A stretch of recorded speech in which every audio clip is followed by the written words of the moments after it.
Dance for me, dance for me, dance for me, oh. I never seen anybody do the things you do before. They say, dance for me, dance for me, dance for me,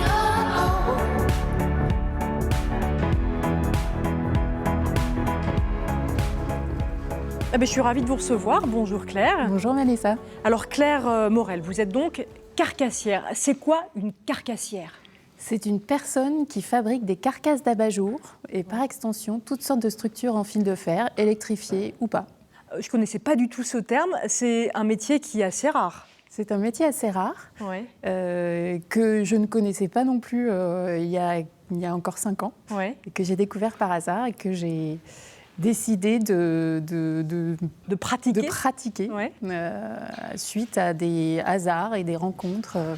Vous allez nous raconter tout ça parce qu'effectivement, il y a encore quelques années, vous étiez installée à Paris. Et qu'est-ce que vous faisiez comme métier ? Alors moi, je faisais du conseil en management. Ouais. J'intervenais au sein d'organisations pour les accompagner dans leurs projets de transformation interne. Et puis, j'avais un hobby. Je fabriquais des abat-jours dans mon salon parce que déjà.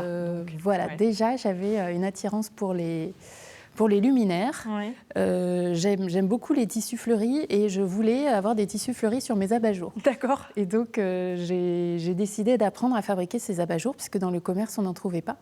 Et j'ai développé ce goût-là, qui était un peu presque une obsession. Et cette appétence a fait que je me suis intéressée à la façon dont on pouvait fabriquer des carcasses soi-même pour être libre de la forme à donner à ces abat-jours. Et le hasard a fait que j'ai rencontré ce carcassier qui s'appelait Henri. Où ça, près de Paris ? Près de Paris, à Aulnay-sous-Bois. Mais c'était un atelier historiquement installé dans le 11e arrondissement à Paris qui avait déménagé ensuite. Et Henri allait fermer. Oui. Son atelier allait disparaître. Et moi, je l'ai rencontré in extremis, c'est-à-dire quelques mois avant la fermeture. Et c'est ça qui a vraiment déclenché votre envie de vous installer vraiment comme carcassière, parce que entre un hobby qu'on pratique à la maison le dimanche et puis le fait de changer de métier et de changer même de région pour s'installer, il y a un énorme pas à franchir, Claire. Absolument. Je ne l'avais pas du tout prévu. Ouais. Mais quand j'ai rencontré Henri, j'ai pris conscience de l'urgence de la situation. Parce qu'il allait tout allait disparaître. Tout allait disparaître, il n'y avait pas de repreneur. Il n'y avait pas de repreneur, atelier. il n'y avait plus d'employés. Et donc tout cet outillage allait disparaître, allait être soit vendu aux enchères, partir chez le ferrailleur. Donc là, vous vous êtes dit, allez, ça y est, il faut que je reprenne. C'était hors de question que ça disparaisse, parce que moi, je suis tombée amoureuse de ces machines. Ouais.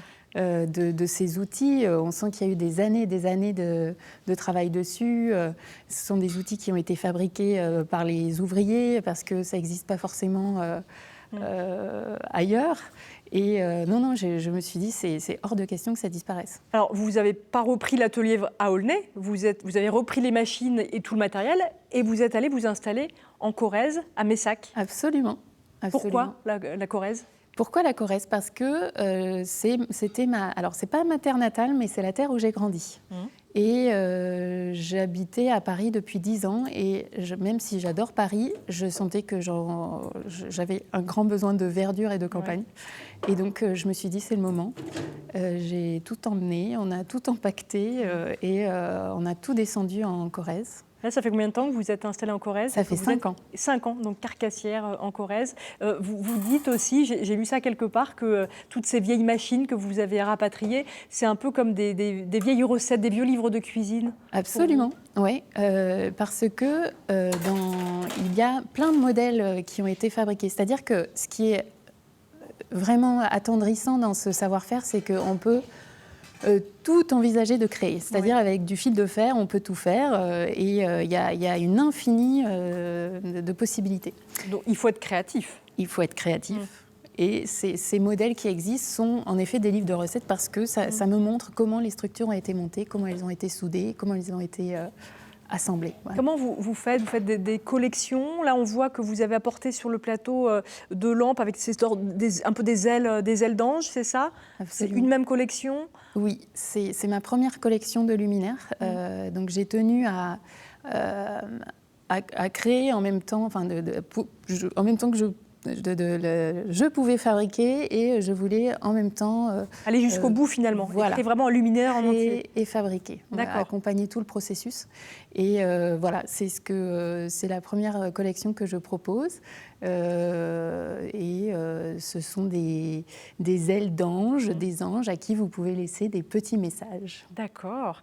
À qui est-ce que vous vendez? Est-ce que vous vendez en direct depuis votre boutique? Alors je sais que votre prédécesseur, je crois qu'il vendait à des grands noms, à des grandes marques. Oui, alors Henri faisait principalement de la sous-traitance. En ce qui me concerne, oui, j'essaie de vendre en direct et de rechercher des points de vente pour pouvoir déployer les ailes des anges.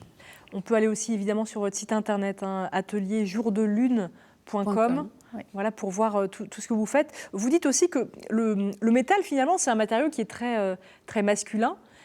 Et vous apportez, vous, de la féminité. C'est ça? Oui, oui, c'est l'atelier, c'est un univers assez froid. Le fer est très froid, c'est assez métallique.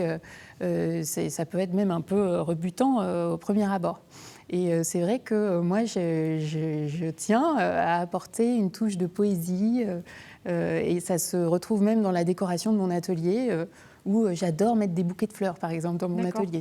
J'aime vraiment, vous avez besoin de ça? J'ai besoin de réaliser l'union des deux. Et